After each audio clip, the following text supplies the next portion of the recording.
Bonjour à tous, vous êtes avec Hélène Lemarec et voici les nouvelles du jour sur FX Market. Le dollar américain s'est affaibli par rapport à la plupart des majors à la séquence de négociation de vendredi. Les spéculations concernant un troisième programme d'assouplissement quantitatif en avril a aidé à affaiblir le dollar. Le Nasdaq a été quasiment inchangé avec une baisse de 0,06% et le Dow Jones a progressé de 0,76%. Le pétrole brut a reculé de 2,20%, clôturant à 98,33$ le baril.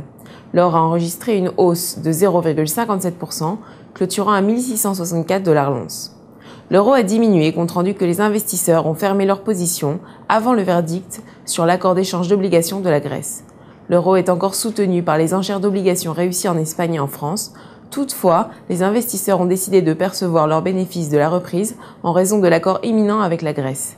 Les bourses en Europe ont terminé en légère perte. Le DAX 30 a baissé de 0,18% et le CAC 40 de 0,22%. La tendance euro-dollar continue baissière sur le long terme, mais le retracement actuel pourrait continuer en hausse. Les développements au sujet de l'accord d'échange d'obligations de la Grèce seront probablement au centre de l'attention. La livre a repris par rapport au dollar et au yen du fait que les ventes au détail ont rebondi en décembre et les ventes au détail sont sorties telles que prévues à 0,6%. L'indice FTSE 100 a diminué de 0,22% jusqu'à 5728,55.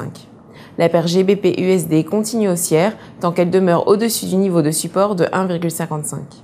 La paire est confrontée à une forte résistance aux environs de 1,57 et 1,5750. Le yen a clôturé en hausse face au dollar et à l'euro et en baisse face aux autres majors. La demande du refuge du yen a diminué pendant la semaine dernière. Techniquement, la paire dollar-yen s'est échangée dans un canal entre 76,60 et 77,30, étant située selon le graphique journalier proche d'un fort niveau de support à 76,60.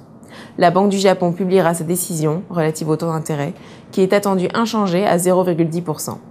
Le dollar canadien s'est affaibli par rapport au dollar, brisant une série de gains de 4 jours compte tenu du ralentissement de l'inflation. L'indice des prix à la consommation a baissé de 0,6% contre la prévision de moins 0,1%, affaiblissant l'attente des investisseurs d'une prochaine hausse des taux d'intérêt. L'indice des prix à la consommation globale a reculé de 0,5% contre moins 0,2% précédemment, et les ventes au détail ont baissé de 0,4% contre 0,8% au préalable. La paire dollar-dollar canadien évolue dans une tendance baissière avec un fort niveau de support aux environs de 1,0075. Merci de votre écoute, bonne journée. Pour plus d'informations, consultez-nous sur www.ufxmarkets.com.